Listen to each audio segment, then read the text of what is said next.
inclined to address that. Global superstar Taylor Swift. This is the first time photographers have caught T Swift on film in 6 weeks. Grammy's youngest ever winner of Album of the Year. Is this bad? Taylor Swift is responsible for me being suspended. Taylor Swift is an hot Taylor Swift is on top of the world because she done some sketchy things to get there. I felt like she was living for you. There she is. I'm sorry. The old Taylor needs to right now. Why? Oh. She's dead. In the ever-evolving saga of Taylor Swift's musical journey, Reputation emerges as a significant chapter, a beacon of transformation and depth in her career. Launched in November 2017, this is album number 6 for her. It marks a period where the familiar intertwines with the unexplored, where the light mingles with the dark.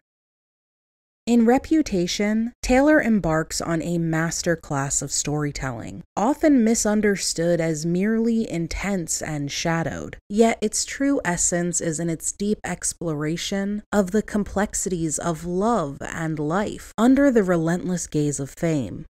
Each song in this album becomes a window into the soul of an artist, grappling with the spotlight's glare, artfully weaving narratives that navigate the nuances of human experiences. This journey transcends the conventional dichotomy of joy and struggle, love and turmoil, revealing a compelling exploration of strength, vulnerability, and the intricate dance between public perception and personal reality. As we immerse ourselves in this richly crafted world, the melodies and lyrics resonate not just with the ear, but profoundly with the heart.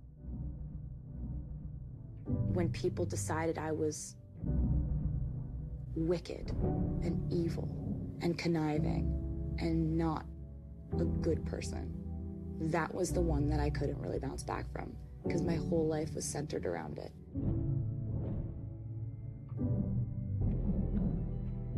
We're people who got into this line of work because we wanted people to like us, because we were intrinsically insecure, because we liked the sound of people clapping because it made us forget about how much we feel like we're not good enough. And I've been doing this for 15 years and I'm tired of it. I'm just tired of the... It just feels like it's more than music now at this point. When people fall out of love with you, there's nothing you can do to make them change their mind. They just don't love you anymore. I just wanted to disappear. Nobody physically saw me for a year. And that was what I thought they wanted. During this significant phase of her career, Taylor consciously chose to distance herself from the limelight, a decision that was in stark contrast to the highly publicized, media-saturated production of her previous albums. This retreat from the public eye was not just a respite, but a strategic move aimed at focusing on her artistic growth, free from the relentless external pressures and intense scrutiny that seemed to be an inescapable aspect of her life. And as I mentioned, in the 1989 era, she was receiving a lot of bad press. Her time out of the public eye was crucial for her mental well-being, allowing her to approach her next project with a new sense of purpose and clarity.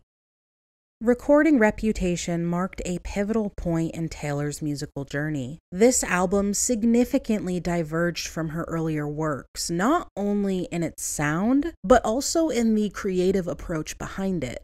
The album's production was shrouded in privacy, mirroring the themes of introspection and resilience that are woven throughout its tracks. In the studio, Taylor's collaboration with longtime producer Max Martin, as well as Jack Antonoff and Shellback, led to the creation of a sound that was distinctly darker and more electronically driven than her previous work. This group of producers is a lot smaller than it was on 1989. I picked people who I worked with on 1989, but I felt like they would be versatile enough to kill 1989 and make something new. There would be no way for me to make something even similar to 1989 and have it be effective. It had to be completely different because that album was its own thing. It was just in two groups. It was me and Jack Antonoff, and me, Max Martin, and Shellback. The recording sessions were a hotbed of experimentation, as Taylor boldly ventured into new stylistic territories, signaling a radical transformation of her musical identity. But Taylor didn't stray too far from her core, what makes her Taylor Swift. Her songwriting during this period was still intensely personal, often reflecting her battles with media scrutiny and the complexities of her personal relationships. Tracks like Look What You Made Me Do and Delicate are quintessential examples of this introspective yet defiant stance. The atmosphere during these recording sessions was marked by an unwavering focus and bursts of creativity.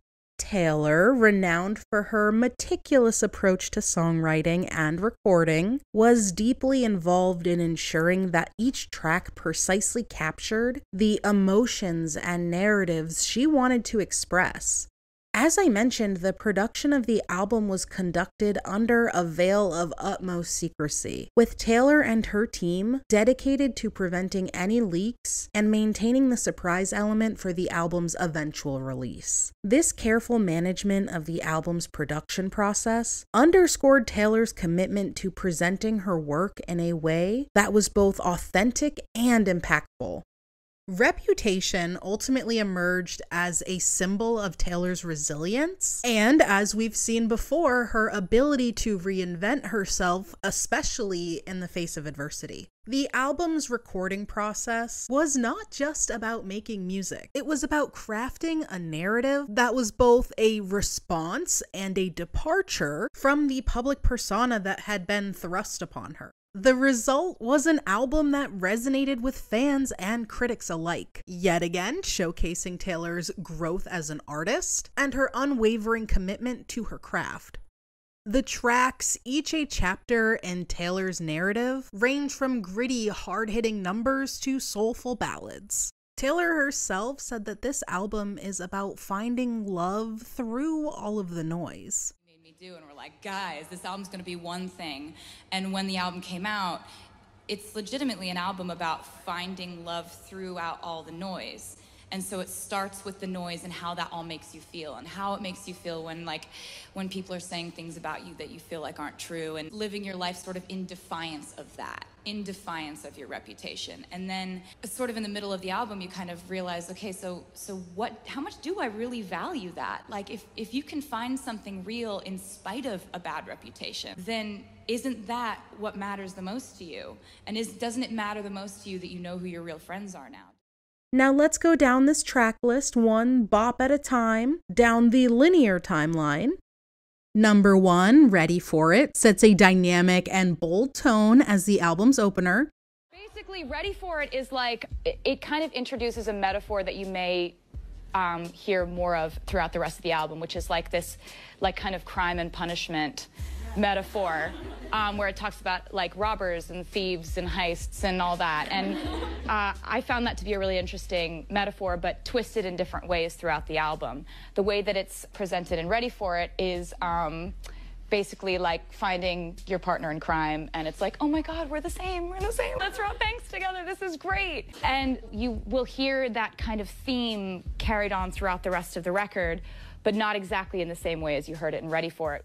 Number 2, Endgame, featuring Ed Sheeran and Future. A very unique collaboration merging hip-hop and pop, highlighting Taylor's versatility. Number 3, I Did Something Bad, Cynical Taylor, my favorite Taylor, and the infamous ra-da-da-da-da-da-da-da. This was the first song where Max and I felt like we'd really done something different than 1989. We were like, oh, that is, all right, okay. This song is called I Did Something Bad, and I wrote this song on piano. It's not gonna sound like it though. You're not gonna say that after you hear it. It's not that kind of song. So I brought it into them and I was trying to explain the production. I'd woken up with this sound in my head that was like this, it was a sound that was so hooky and so catchy that I knew it had to be in a song because it was that annoying. It was like, it wouldn't stop going around in my head, and the sound was And then it was like, like after the chorus, that's what I want to hear, but I don't want it to be my voice. I want it to be an instrument. What instrument is that? So I was like playing the voice memo to Max, and he's like, oh no, there's not like an instrument that can do that. He's like, but what we can do is we can take your voice doing it and pitch it down so that it sounds like an enchantress / a dude. Number 4, Don't Blame Me, a track that melds gospel influences with a tale of intoxicating love, very Hosier coded. Number 5, Delicate, a vulnerable, electro-infused piece exploring the complexities of starting a new relationship under the public eye. I remember thinking this music video was so bizarre when I first watched it, but once I got the message, once it clicked in my brain, it became my favorite music video of hers ever, and it made me like the song itself even more. The idea of your reputation is definitely something that I play on for the entire album, but when the album starts off, it's much more bombastic. It's more like, oh, I don't care about what you say about me, I don't care what you say about my reputation, it doesn't matter, blah. Then it hits this point on track 5 where it's like, oh God, what happens when you meet somebody that you really want in your life and then you start worrying about what they've heard before they met you? And you start to wonder, like, could something fake, like your reputation, affect something real, like somebody getting to know you? And you start to wonder, how much does all that matter? And this is the first point of vulnerability in the record where you're like, oh, maybe this does actually matter a little bit. And how does that factor in? Kind of questioning the reality and the perception of a reputation and what that actually, how much weight it actually has. Number 6, Look What You Made Me Do. This track is Taylor's playful yet pointed clapback at her critics, taking a fun little detour from her usual style. It broke several records and hit the number 1 spot on the Billboard Hot 100. The song also became cultural phenomena, a whole vibe, an attitude, a moment, and the video amassed millions of views, further driving the album sales. Also, the music video is the behemoth of Easter eggs. I'm sure there are Swifties still finding them to this day. To rattle off a few, there's Taylor's scene in her streaming company headquarters where she's breaking in and taking the money. That is a creative nod to her real-life decision to pull her music from streaming services with her previous album. My personal favorite, the I Heart TS crop tops the male dancers wear. Those directly allude to the tank top that Tom Hiddleston famously wore during their relationship. This reference became notable as it turned Hiddleston into somewhat of, a meme, basically. This part of the video with 8 male dancers in the background is sort of Taylor's way of acknowledging her 8 well-known relationships over the years. It actually started with just like a poem that I wrote about my feelings, and it's basically about like realizing that you couldn't trust certain people, but realizing you appreciate the people you can trust, realizing that you can't just let everyone in, but the ones you can let in you need to cherish. And it had like all the verses in it just basically as is. When the beat hit, we were like, ooh, look what you made me do. Look what you made me do. And we were just like, oh my God, like we've got to like edit out the rest of the words and just do that. Number 7, So It Goes, a song that weaves a hypnotic, almost mysterious narrative.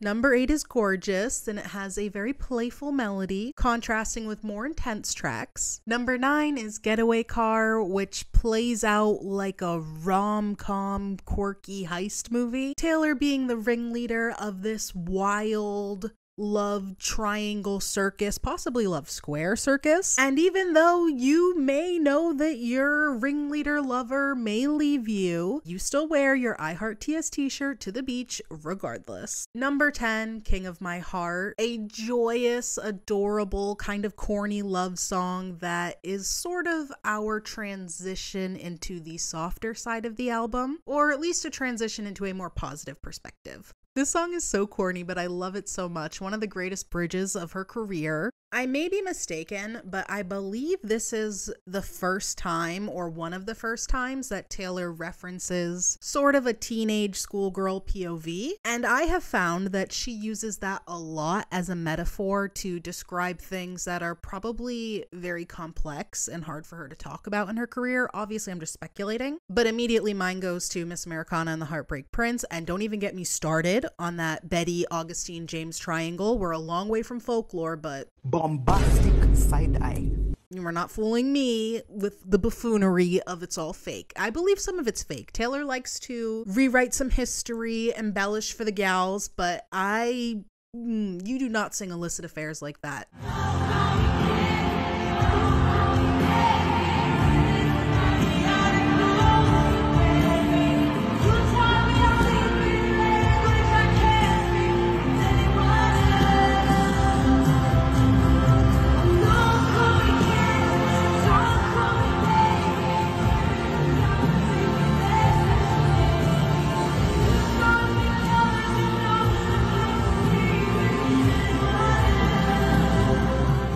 I have seen Valentine's Day. Taylor, love you, but she is not that good of an actress. And don't even come for me as if I'm a hater. I have an entire fucking series dedicated to this woman. I obviously think she's a genius. Look, I have a little golden book. I am just stating my opinion. You feel free to disagree. Seem to be these definitive phases, like whether, and it doesn't matter how long that phase lasts, there seems to be like a moment when you knew it transitioned to the next phase.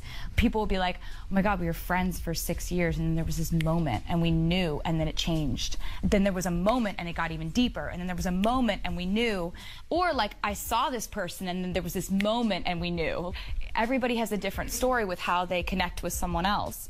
And what I find interesting are the moments where it switches, because you always hope that that switch is going to move you forward and not backward, because it can happen both ways. It could happen either way. I always wanted to structure a song where each individual section of the song sounded like a move forward in the relationship, but still being listenable. So I wanted like the verse to seem like its own phase of a relationship, the pre-chorus to sound like its own phase of a relationship, and the chorus to sound like its own phase of a relationship. And I wanted them to all have their own identity, but seem like they were getting deeper and more fast-paced as the song went on. On to number 11, Dancing with Our Hands Tied, which is all about expressing her love while under immense pressure. This is easily my favorite track off the album. Number 12 is Dress, and I could give you a really fancy interpretation of this song, but this is baby making music. And if I may be crass for just a moment, I joke all the time, but I'm 100% serious at the same time. This album is Taylor dickmatized. Oh yes, she's on songs moaning and shit.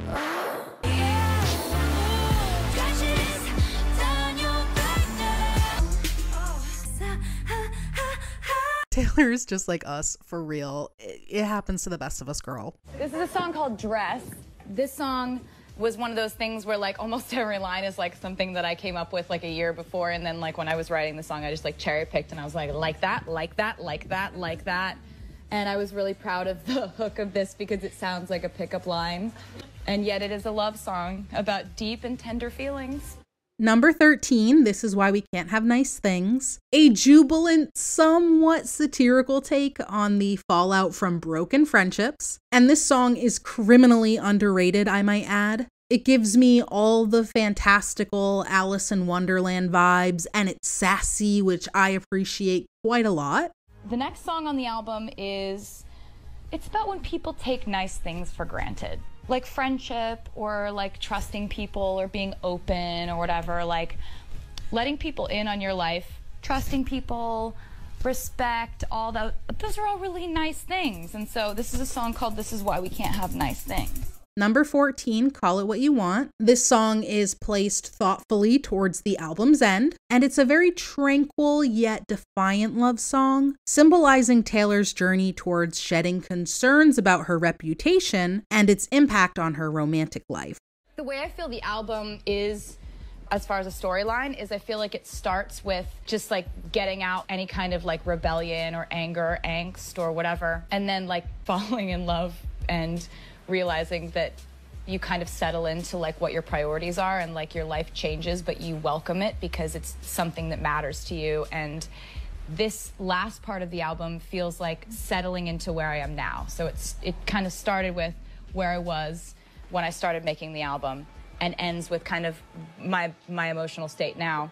And finally, number 15, New Year's Day. This is a beautiful song to end the album with, and it also perfectly lights the way into the next era. We threw a big like New Year's party in London this year, and I was thinking about how everybody like talks and thinks about who you kiss at midnight, right? Like it's this big romantic idea of like who you're gonna kiss at midnight, like ring in the new year.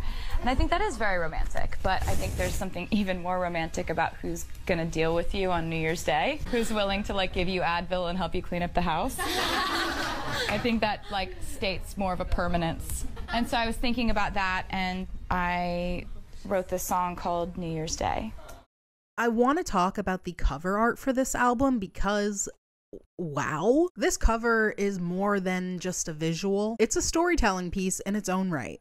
At the heart of the cover is a black and white picture of Taylor, which immediately sets it apart from her other bodies of work that are very colorful. This choice of monochrome is not just for style. It symbolizes a shift into a more introspective and mature phase of her career, hinting at richer and more complex themes explored in the album. But that key part of the Reputation cover is that newspaper text all over the place that just says Taylor Swift over and over and over again. A super clever, super interesting choice because it showcases how much she's in the news and how everyone seems to have an opinion about her. On the white side of the cover, her hair is flowing freely, her face is fully visible. In my opinion, this is showing that there is much more to Taylor beyond the headlines.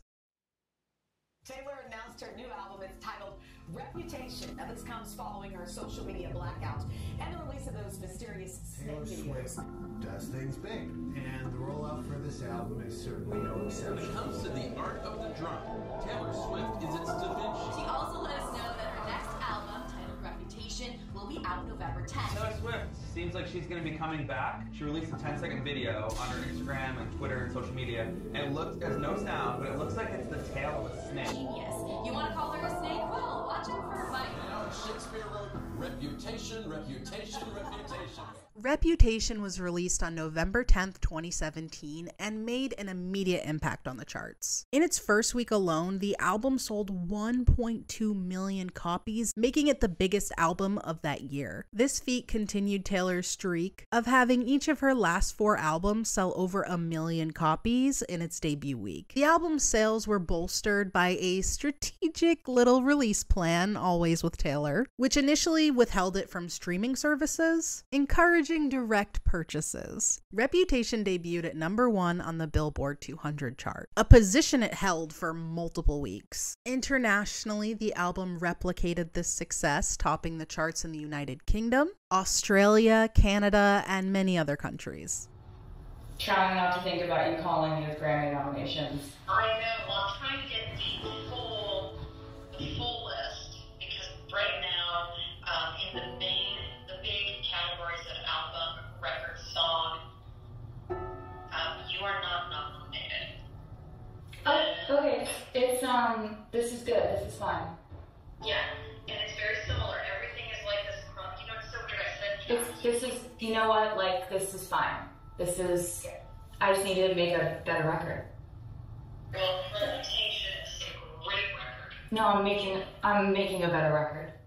While Reputation isn't as heavily decorated as some of Taylor's previous work, it still earned critical acclaim and a handful of awards. For example, she won an American Music Award for Favorite Rock Pop Album and also for Artist of the Year. She also had numerous nominations, including Best Pop Vocal Album at the Grammys. As far as awards go, the Reputation tour was extremely successful. It won Top US Tour at the Billboard Awards, Tour of the Year at the AMAs, Concert of 2018 at the People's Choice Awards, and Best Tour at the iHeartRadio Awards. And let's talk about this epic tour, because the awards were well deserved. We'll talk numbers first, because the tour's commercial success was staggering. The initial 7 shows grossed $54 million, selling 390,000 tickets, catapulting Taylor to the top of Billboard's Hot Tours chart in June 2018. Each concert was a testament to her drawing power. Just to name a few, the Glendale show brought in an audience of over 59,000, while Santa Clara's 2 nights saw 107,550 attendees and a gross of $14 million. As the tour progressed, its momentum only increased. By the 29th show in America at Miami's Hard Rock Stadium, the tour had grossed over $200 million, breaking the record for highest grossing tour by a female in North American history, which is definitely notable, specifically because she broke her own record from the 1989 tour, and she did so with fewer dates. I feel like in the last video, I was like, no, the 1989 tour was that girl. She was the best. She was everything. It was the most striking. But no, the opening alone for the Reputation tour, unmatched. Absolutely no contest. The Reputation tour was a grand spectacle that showcased her artistic evolution and the thematic elements of the album, and that is putting it lightly. From the outset, the tour set a powerful tone. A pre-show video played where the word reputation drowned out other voices, symbolizing her public image's dominance over her music. The show began with newer, edgier songs like Ready For It and I Did Something Bad, the latter being a standout performance for its perfect execution. And yes, I did say perfect. The second video insert, mixing old video clips with her new snake-themed persona, marked a shift in energy. As the show progressed, it became clear that Taylor's reputation was multifaceted and not confined to a single narrative. Taylor skillfully mixed her old and new songs, creating unexpected yet brilliant medleys. My mind immediately goes to the Style Love Story You Belong With Me mashup, 3 songs I would have never thought would go together. Also, the blend of Bad Blood with Should Have Said No, that banjo and electric guitar combo, oh, so good. The tour's setlist and staging were a narrative of Taylor's personal and artistic growth. She began in a dark costume, symbolizing her battle with public perception, but I will dive into the fashion more in a moment. Visually, the tour was a spectacle. The stage, shaped like an X, which in my opinion symbolized a crossroads in her career. The tour also featured massive screens, pyrotechnics, and intricate lighting, creating an immersive experience. To rattle off a few notable moments / details in the show, firstly, of course, the tilted stage. Then there was Tiffany Haddish's random cameo, but very cool. And finally, the massive snake. You know Taylor, she doesn't do subtlety. This is why we love her. The show's climax came with Don't Blame Me, a turning point where Swift transitioned to softer, more playful songs. This shift was underscored by a spoken word poem in the final video insert, symbolizing her recovery from negative press and betrayals, likening it to a relationship. Overall, the concert was a wild and intense journey through Taylor's career, blending the old Taylor with the new Taylor. And back to the costumes and what Taylor wore in general, which is tricky because, as I mentioned, Taylor was gone. She was off the grid. We did not see her. All we saw was allegedly, maybe possibly, her being snuck out of her house. So with all that, I am dubbing her street style for the Reputation era as box. But obviously, the real representation of the Reputation style was seen on tour and in music videos. Circling back to the tour, as I mentioned, it began with Taylor embracing the snake with a sparkly snakeskin-esque bodysuit. I say esque because I truly cannot tell if it's an actual snakeskin pattern, but regardless, it conjured up that imagery. This motif was a direct response to the negative symbolism previously associated with Taylor, all those snake emojis if you remember, which Taylor reappropriated as a symbol of power and defiance. You might be wondering why why there's so many snakes everywhere, huh? Well, the reason is that, a couple of years ago, someone called me a snake on social media, and it caught on, and then a lot of people were calling me a lot of things on social media, and I went through some really low times for a while because of it.